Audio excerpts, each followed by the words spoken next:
अभिनंदन करें। भाई साहब का उपन्ना उड़ाकर स्वागत करें। ताराचंद जी जिंदाबाद। स्वागत के लिए मैं भारत माता की उपन्ना देवेंद्र सब प्रमुखों से करवा दो।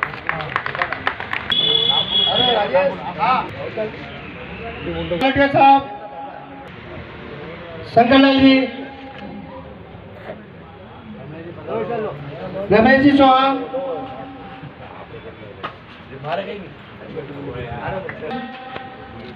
हम सभी समाज जन यहाँ एकत्रित हुए हैं। भाई साहब से आशा दुख में हमेशा खड़े रहेंगे और वसुला समाज आपके लिए। वंदे मातरम, जय श्री राम। वंदे मातरम, जय श्री राम करेंगे।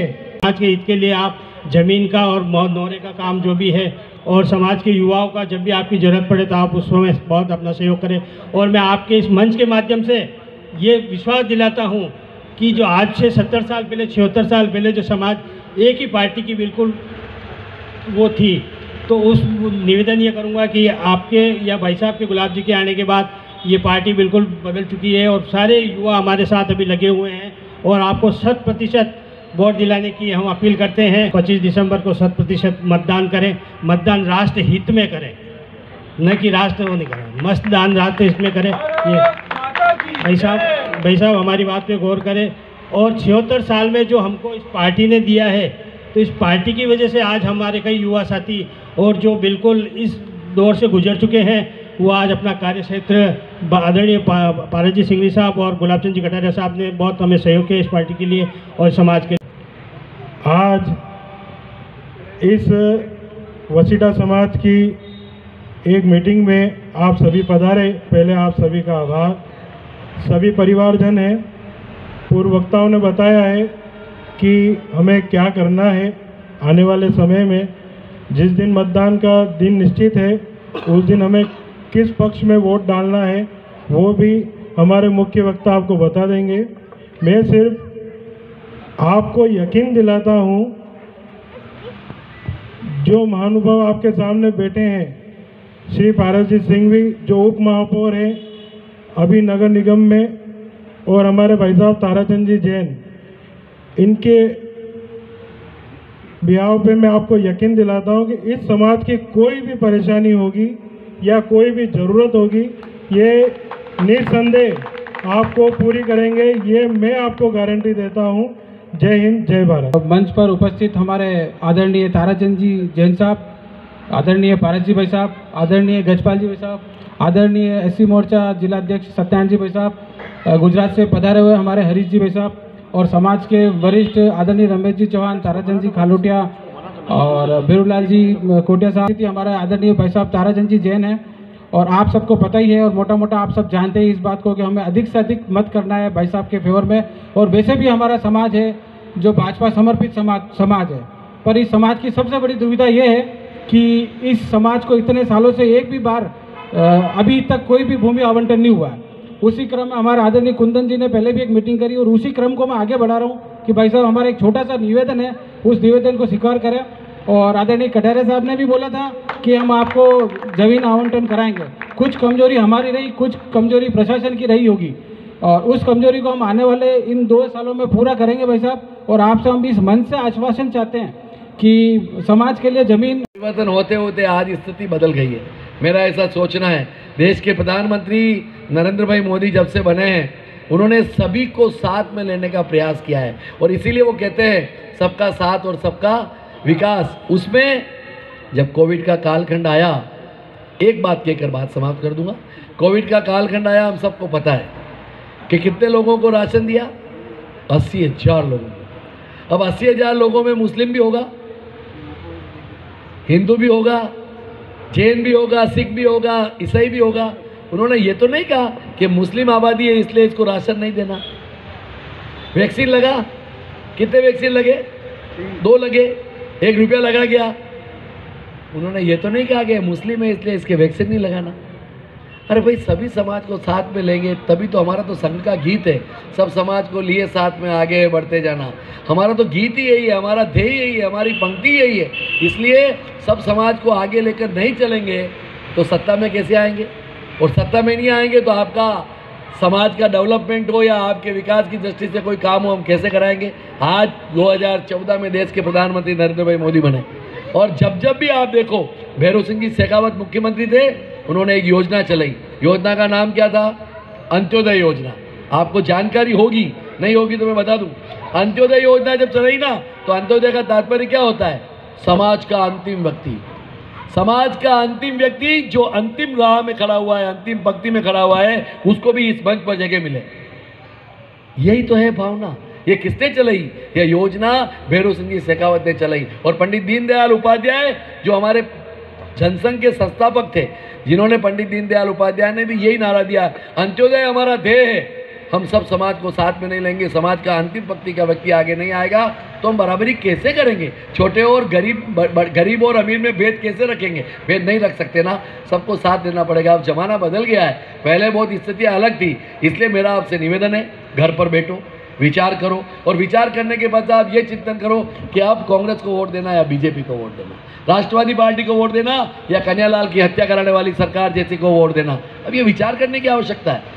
वो विचार करोगे तो आपके दिल में आएगा नहीं, बाकी में 24 घंटे में से 18 घंटे 19 घंटे जो आदमी बिगर सोए बिगर रुके अखंड देश की सेवा करने का काम कर रहा है, क्या ऐसे व्यक्ति और ऐसे पार्टी के साथ नहीं रहना चाहिए? क्या रहना चाहिए? इसीलिए आपके एक छोटे समाज, अब मैं छोटा इसलिए कह रहा हूँ, संख्या में छोटा हो सकता है, बाकी समाज सभी बराबर है। इसलिए मैं आपसे हाथ जोड़कर निवेदन करता हूँ, विनती करता हूँ, विचार करो, घर में परिवार के साथ बैठो और बैठकर ये विचार करो कि क्या ताराचंद जी को वोट देना है या गौरव वल्लभ को वोट देना। अब गौरव वल्लभ कांग्रेस का प्रत्याशी है, अपने आप को बहुत बड़ा व्यक्ति समझता है, पढ़ा लिखा समझता है, उसके भाषण तो सुनो, इतना अहम, इतना अहंकार, जैसे कि सब कुछ वही हो। अरे यार ठीक है, उस जमाने के अनुसार इन्होंने हायर सेकेंडरी की तो क्या हो गया, इन्होंने भी संगठन के अंदर अपना जीवन दिया है यार। इस तरह से आरोप लगाकर टीवी के डिबेट में देखो आप, संबित पात्रा भारतीय जनता पार्टी के डिबेट के अंदर जो आते हैं उनको क्या कहते हैं? ए रुक जा, क्या समझ, ऐसे अपशब्दों का प्रयोग अपने अभिमान में क्यों कर रहे हो मेरे भाई? कोई आदमी अगर कम पढ़ा लिखा है इसका मतलब उस पर ज्ञान नहीं है क्या? अपने मेवाड़ी में बोले नहीं बोले गुणियों गणों चावे, तो ये गुणिया तक का व्यक्ति है, अडिले आना लारे लेनो है, वोट देनो है, विधायक बनाना है, आपके सुख दुख में भागीदारी का निर्वहन करेंगे। हम आपको विश्वास दिलाते हैं, आप कोई भी काम, रमेश जी, कुंदन जी, मैं आपको विश्वास दिलाता हूँ 100%। और कुंदन के लिए तो छोटा भाई है। देखो एक बात है, युवा मोर्चा में मेरे सहयोगी रूप में काम किया, दीपक मेरा छोटा भाई है, राजेश मेरा छोटा भाई है, आज मैं पार्षद बना ना, ये राजेश खड़ा हुआ इसकी वजह से। उन्होंने बोला कम है, किया ज़्यादा है। पहले एक नारा लगता था गरीबी हटाओ, कई नारे लगाए, लेकिन गरीबी नहीं हटी, गरीब हट गए। आज हम देख रहे हैं पिछले 10 वर्षों के अंदर चुनाव आए, उन्होंने कोई घोषणा नहीं की कि मैं फ्री राशन दूंगा। जैसे ही कोरोना काल आया तो उन्होंने खाद्यान्न का भंडार खोल दिया, 80 करोड़ लोगों को निःशुल्क अनाज दिया, टीके दोनों फ्री लगाए। आज आप देख रहे होंगे कि जिस ढंग से देश के अंदर उन्होंने शौचालय बनाए, अपने शहर में तो घरों में शौचालय होते, जावे का जंगल है ही नहीं, लेकिन गांवों के अंदर जाके देखोगे 15 करोड़ 14 करोड़ शौचालय पैसा सरकार ने लेकर बनाया, अपने पैसों से बनवाया।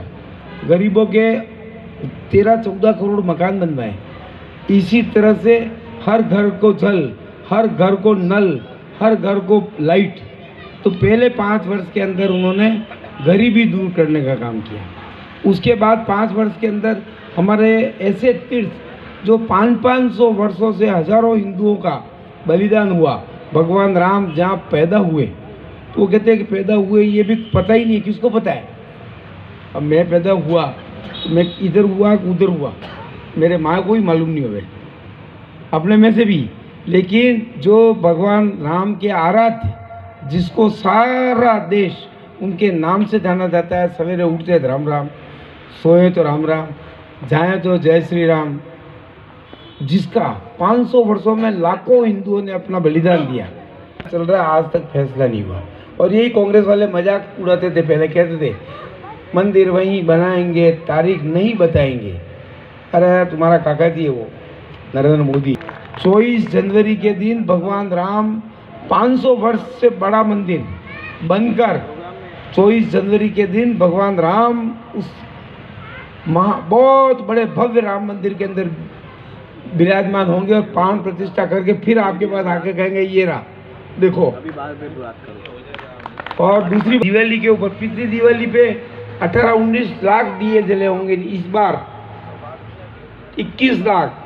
अपन स्वर्गों में देखते थे स्वर्गों में ऐसा होता होगा, अपन कल्पना नहीं करते स्वर्ग में ऐसा होता है। 12, 13 और 14 मार्च को 2020 के दिन मैं अयोध्या और काशी में था, इसलिए था होली की छुट्टियां हुई, दर्शन करने गया था। काशी के अंदर वही, इधर तो मंदिर है, उधर श्रृंगारपुरी मंदिर है और उसके ऊपर गुम्बद बना हुआ है। उसकी परिक्रमा छोटी छोटी गलियों में से गुजरते थे और इस केवल 4 साल के अंदर भव्य काशी विश्वनाथ बन गया है। अयोध्या का मंदिर में लास्ट दर्शन किया और मुझे अयोध्या में ये समाचार मिल गया, तारीख भी 13-14 मार्च थी कि भाई देश के अंदर कोरोना आ गया है, अब सारी फ्लाइटें कैंसिल हो जाएगी। उसी दिन वहाँ से टिकट कैंसिल करा के और दिल्ली हो गए जाना था मुझे नेपाल पशुपतिनाथ के दर्शन करने, वहीं से वापस लौटा। तो आज पहले रोटी कपड़ा मकान की व्यवस्था की, अब हमारे आस्था के केंद्र भगवान राम ट्रेन में जाते थे दिल्ली, अब 10 घंटे में जा रहे हैं और आप और हम अपने बैठे देखेंगे कि 3 घंटे में दिल्ली पहुंचेंगे हवाई जहाज से ज़्यादा। सड़कें बड़ी हो गई है, रोड चौड़े हो रहे हैं, बसों के अंदर पहले तो एक टेम्पो वाला यहाँ से बैठते थे प्रताप नगर से कह दो फतेहपुरा जाना तो 200 रुपये होवे जेब में, 200 रुपये जेब में होवे, नहीं तो पैदल तो जा ही नहीं सकते। अब 200 रुपये हो जाते थे, अब बोला कुछ नहीं है, घोषणा कुछ नहीं कहा, वोट दोगे बसें लगाओ। 35-40 बसें लग गई है, सिटी बस के अंदर 20 रुपये लगते होंगे, 10 रुपये लगते होंगे। बस रेलवे अपना हॉस्पिटल जाना हो 10 रुपये, फतेहपुर हाथीबोल जाना हो तो 10 रुपये, 5 रुपये, इतने में बसें उपलब्ध हो रही है। और ये शहर धीरे धीरे स्मार्ट सिटी बना है और धीरे धीरे ये पूरा शहर स्मार्ट सिटी बन जाएगा। स्मार्ट सिटी बनने का मतलब नालियाँ नीचे, कार जमीन में और सड़कें एकदम साफ सुथरी चमकती हुई। अब तो कहते हैं कि पहले तो कहते थे कि दिन को सवेरे कपड़े पहन के घूमो न दिन तक धंधे। 30 साल उनकी उम्र ही 45 साल होगी, तो उसमें से 15 साल की उम्र से दोनों काम कर रहे हैं, तो ये सब जानते हैं। और मेरे पे भरोसा पार्टी ने किया है और आपका विश्वास जीतने के लिए किया है। उदयपुर की जनता के भरोसे पर, पार्टी के भरोसे पर खड़ा उतरूंगा। आप कहीं पर भी कहीं ढूंढने की जरूरत नहीं है, कहीं परेशान होने की जरूरत नहीं है। पार्टी आपका जो काम होगा, भले जमीन आवंटन का होगा, भले गलत कोई कलेक्ट्री का मामला होगा, पुलिस का मामला होगा, जिसमें आपको कहीं पर भी कोई तकलीफ आएगी आपके साथ खड़ा होगा पड़ता और यहाँ उसकी लाश मिलती। ये मेरा कानून का राज है। तो आज ये हिम्मत बढ़ाने वाले ये कांग्रेस वाले हैं। अरे 10-20 साल 15-20 साल पहले जयपुर हत्याकांड के जो दोषी, बम ब्लास्ट करने वाले दोषी कांग्रेस राज में अभी महीने भर पहले कांग्रेस की पैरवी का था। आपसे निवेदन है कि अब इनसे चाबी ले ली है, कांग्रेस वालों ने राज की चाबी ले ली है। जिस दिन चुनाव की घोषणा हुई उसी दिन बस अब तो गेट से बाहर रवाना करने का दिन, जिस दिन आपने पेटी में वोट डाला। भाई साहब करेंगे। हमारे पास समय कम मिला था, रात को ही समय मिला, इतने समय में भी इतने लोग और इतनी देर से भाई साहब का इंतजार कर रहे थे। कई लोग आए और निकल गए, लेकिन आप सभी ने अपने हिम्मत रखकर यहाँ इतनी देर तक बैठे। आप सभी का हार्दिक स्वागत, अभिनंदन। रमेश जी भाई साहब भी पधारे। देवेंद्र जी, रमेश जी आप भी पधारे। हाँ, धन्यवाद के लिए मैं देवेंद्र जी से निवेदन करूंगा कि सफल कार्यक्रम के लिए धन्यवाद। यह इंटरनेशनल खेल के आया है बच्चा।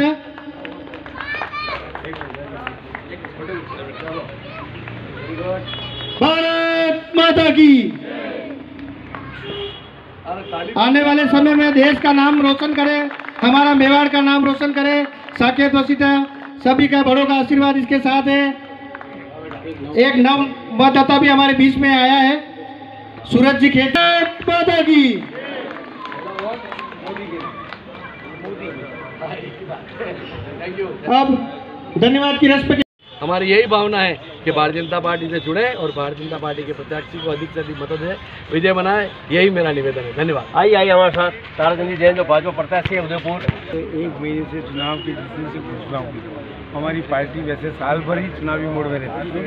कांग्रेस तो चुनाव का पर्यटन या चुनाव मौके पे आते हैं और फिर चले जाते हैं।